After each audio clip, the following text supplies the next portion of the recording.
Hayden Panettiere is being remembered across Hollywood today with an outpouring of grief, as friends, former co-stars, and family members pay tribute to an actress whose life and career unfolded almost entirely in the public eye. Panettiere died on August 16th in Greenville, South Carolina, at just 36 years old. And as tributes continue to arrive, new details about the investigation are also raising questions about what happened in her final hours.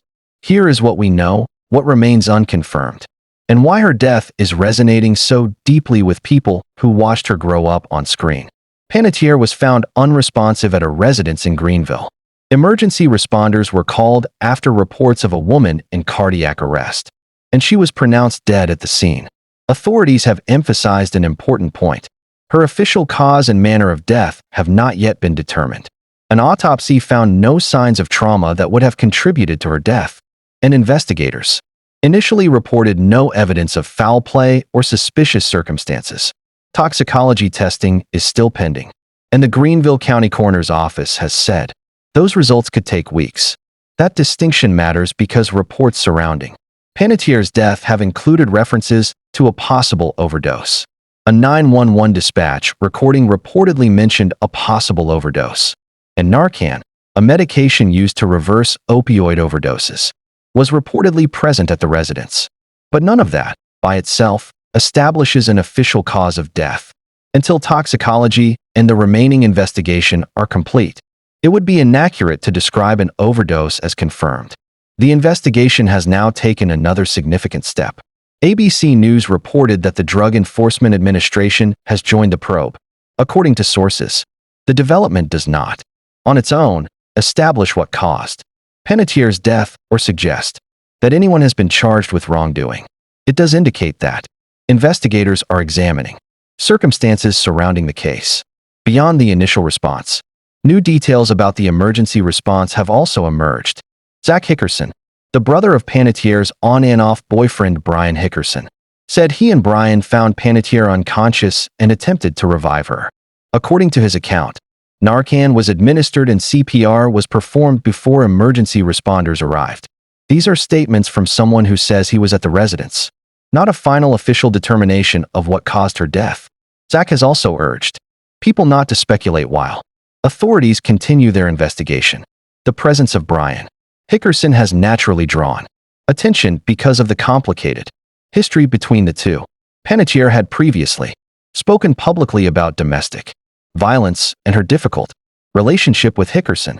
In 2021, Hickerson pleaded no contest to a felony domestic violence charge involving Panettiere, according to court records reported by multiple outlets. Just days before Panettiere's death, prosecutors had opposed his attempt to have that conviction expunged. But again, there is a crucial line between documented history and speculation about the circumstances of Panettiere's death. Authorities have not publicly accused Hickerson of causing her death, and initial investigators reported no signs of foul play. The investigation remains active, and the facts that emerge from that investigation, not online theories, will ultimately determine what happened. While investigators work to establish those facts, the entertainment industry has been focused on remembering Panettiere herself. Her former colleagues have described her as warm, talented, funny, and deeply compassionate. Connie Britton, her co-star on Nashville, joined a long list of performers who expressed grief following the news. Viola Davis, who worked with Panettiere on the film Custody, also remembered her with affection. Selma Blair, Alyssa Milano, David Arquette, and others have shared their own reaction. Her Heroes family has also been mourning. Jack Coleman, who played her father on the series, shared an emotional tribute describing Panettiere's unmistakable smile and presence. His words reflected something many former colleagues have emphasized. The person audiences saw on camera was not simply a performer playing a role. For people who worked alongside her, that energy was part of who she was. Panettiere's former fiancé, Ukrainian boxing champion Vladimir Klitschko, also paid tribute. The two share a daughter, Kaya. Klitschko's message focused on remembering Panettiere as Kaya's mother and preserving the memory of her accomplishments and spirit. His tribute also highlighted the complicated reality of a life that had been under intense public scrutiny for years. And today, the emotional reaction has taken on another dimension. Panettiere would have turned 37 on August 21st. Instead, friends, relatives, and fans marked the birthday of someone who had died only days earlier. Tributes shared around what would have been her 37th birthday brought another wave of attention to the loss, with loved ones remembering her life rather than simply the circumstances of her death. That timing has made the loss especially difficult for people close to her. According to reports, reports, Panettiere had been looking ahead to spending time with friends and family. She had reportedly hoped to reconnect with Nashville colleagues and planned to see her daughter in Europe. Those plans now form a painful contrast with the suddenness of her death. Panettiere's career is another major reason this story has struck such a nerve. She began working as a child, appearing in commercials and television before becoming one of the most recognizable young performers of her generation. She appeared in Remember the Titans and voiced Dot in A Bug's Life, but her breakthrough came in 2006, when Heroes made her internationally famous as Claire Bennett, the cheerleader with extraordinary regenerative power. She later became the face of Nashville, playing country singer Juliette Barnes. The role showcased another side of Panettiere, combining acting with singing and earning her Golden Globe nomination. She also appeared in the Scream franchise, including Scream 4 and Scream 6, and continued working in film and television while navigating enormous personal challenges. Those challenges became part of her public story. Panettiere spoke openly about addiction, postpartum depression, mental health struggles, and the pressures of growing up famous. Earlier this year, she published her memoir, This Is Me, A Reckoning, in which she discussed painful experiences from her life and career. The book's release had given audiences a much more candid look at the person behind the celebrity image. That honesty is now shaping another conversation surrounding her death, the risk faced by child stars who grow up under enormous public attention. Former child actors, including Anna Paquin and Rose McGowan, have used their tributes to Panettiere to discuss the industry's responsibility toward young performers. Their comments have broadened the conversation beyond one tragic death and toward the pressures that can accompany fame from childhood. Entertainment Weekly has similarly reflected on Panettiere's connection with an entire generation. She became a defining face of the 2000s for many young viewers, particularly through Heroes and the Teen Choice Awards era. Her popularity was not just about celebrity. Fans watched her career develop as they were growing up themselves. That may help explain why the reaction has felt so personal for so many people. There is also a striking contrast between the way Panettiere is being discussed now and the way much of her life was covered while she was alive. For years, headlines focused heavily on her struggles, but many of the tributes arriving now emphasize her humor, generosity, professional talent, and ability to make people around her feel seen. That distinction is worth remembering. Panettiere was not simply the sum of her struggles. She was a performer who built a career over decades. She was a daughter, a mother, a friend, and a colleague. She was also someone who repeatedly tried to speak publicly about difficult experience in the hope that others might feel less alone. And as of now, the most important unanswered question remains the simplest one. What exactly caused her death? Investigators have not announced a definitive answer. The autopsy found no fatal trauma, but toxicology and other investigative work remain outstanding. The DEA's reported involvement adds another layer to the investigation, but it should not be interpreted as proof of any particular theory. For now, the verified picture is one of a sudden death at 36, an active investigation, and a Hollywood community struggling to process the loss of a familiar face who had been in the spotlight since childhood. The coming weeks could provide the medical and investigative answers that are currently missing, but perhaps the strongest message emerging from the tribute is about how Panettiere should be remembered, not only as Claire Bennett from Hero, not only as Juliette Barnes from Nashville, and not only through the painful headlines surrounding her final years. She should also be remembered for the career she built, the people she touched, the causes she spoke about, and the vulnerability with which she shared parts of her life that many would have kept private. Hayden Panettiere's story ended far too soon. The investigation into her death is still unfolding, and until authorities release their final findings, speculation should not replace fact. What is already clear is the scale of the loss and the lasting connection she created with audiences and colleagues around the world. The next major developments to watch are the toxicology results, any official updates from investigators, and further statements from the people who knew her best. Until then, the most responsible way to cover this tragedy is also the simplest. Remember Hayden Panettiere for the life she lived, while allowing the facts about her death to emerge in their own time.